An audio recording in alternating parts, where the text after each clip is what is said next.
In this video, we're going to talk about multifamily property investing, why you should invest, and what to think about before you invest. Here we go.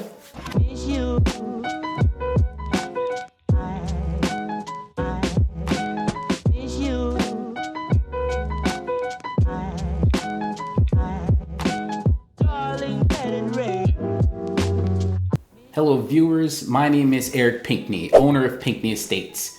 If this is our first time meeting, please consider subscribing to my channel for weekly real estate investing content. A multifamily is a type of property where multiple separate units are contained within one building, such as duplexes, triplexes, and quadruplexes. Anything more than 4 doors would be considered commercial property. But don't worry, I will break that down in a future video.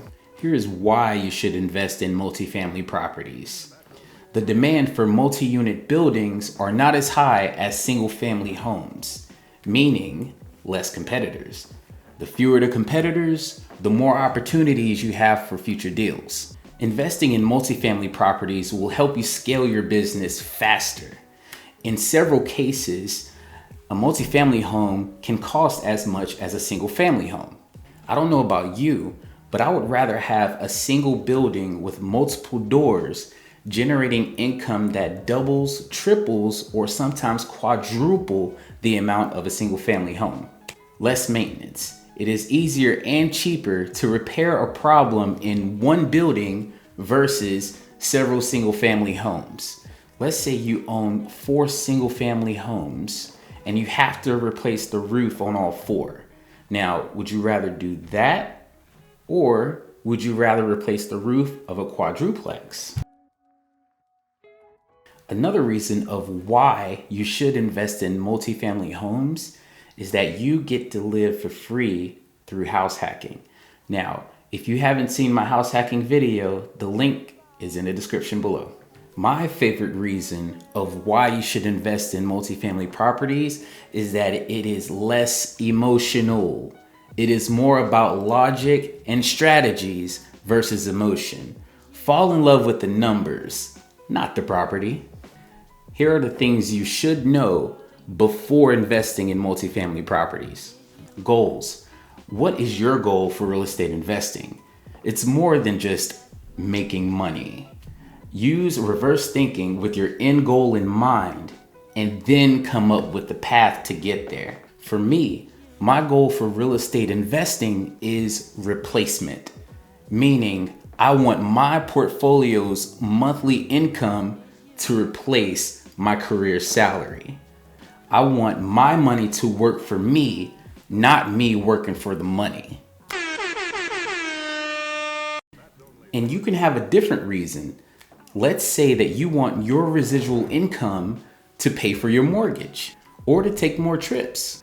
Or maybe you want to start a college fund for your kids. Whatever it is, keep your purpose in mind. The numbers. Your goal has a price. Now we have to figure out how much residual income you would need to cover this expense. Example, Nurse Melanie Pinkney wants to go out once a week for a girls' night. Damn, she fine. Now, each time she goes out, it's $200. Now, multiply 200 by 4, and you have $800 a month. Melanie wants to find a property that generates $800 a month net after expenses and after her $500 loan payment. There are 3 formulas that I'm going to walk you through. The rate of return formula, the net operating income formula, and the reverse formula. Now with Melanie, I needed 2 things from her. I just need her goal number and her desired rate of return. Now, her goal number is $800 a month net, and her desired rate of return is 10%. Now it should be 10% because that's what the stock market reflects, or more. That should be your goal in any investment. Okay, now we're gonna go through the first formula, which is rate of return formula. And that is gross monthly rent multiplied by 12, that gives you your annual gross, and you want to subtract your expenses, which is about 40%. Now you can go 50% if you want to be more conservative, but 40% is plenty. And the expenses should be like property management, taxes and insurance, etc. Whatever the costs are to keep this property running. That does not include your monthly loan payment. So you divide that by the cost of the property, and that will give you your return of investment. She wants to have $800 a month net. Now she threw in a little curveball by saying that she wants the loan payment of $500 covered as well. That's pretty smart. You want your tenants to pay for as much debt as possible. Now, with her, I had to add her $500 monthly loan payment to her operating expenses. And she wants a rate of return of 10%. The net operating income formula. Now, that is your gross monthly rent minus your expenses. Now, a quick rule of thumb is to subtract 40% of your gross monthly income for your net operating income. Gross minus expenses equals net operating income. Now that I have Melanie's goal number and her desired rate of return, I can then use the reverse formula to work backwards to figure out how much rent she needs to generate monthly and her maximum price. Now, her desired monthly is $800 net. Now, again, she wanted to add her $500 monthly loan into her expenses. Okay, so you just add those two together and then you get $1,300. Now, this is after expenses. Now, remember up here, you have to take 40% from your gross monthly income. Okay, so we're working backwards. So $1,300 divided by 60%, she needs to have a property that generates $2,166 a month. Okay, now as soon as we find this number, we're not done yet.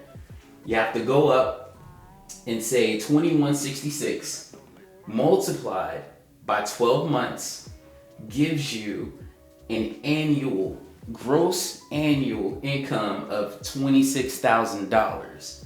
Okay, now again, we want to take 40% out of that.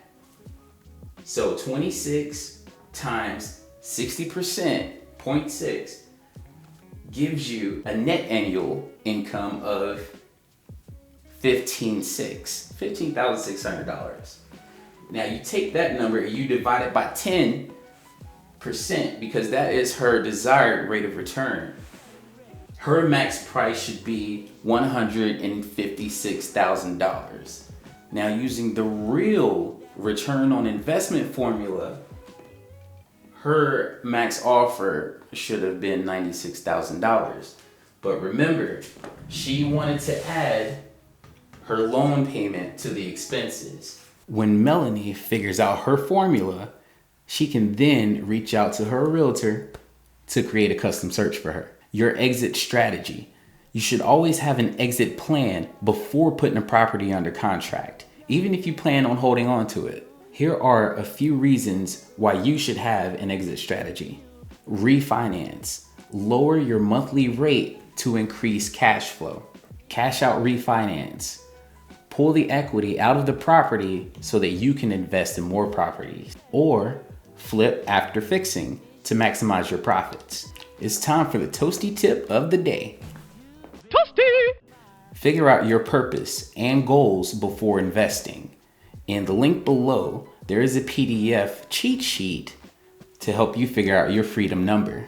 That concludes this week's video. Thank you for tuning in. Don't forget to smash that subscribe button, like this video, and share with your mom and them. See you next time. But that's only part of the story.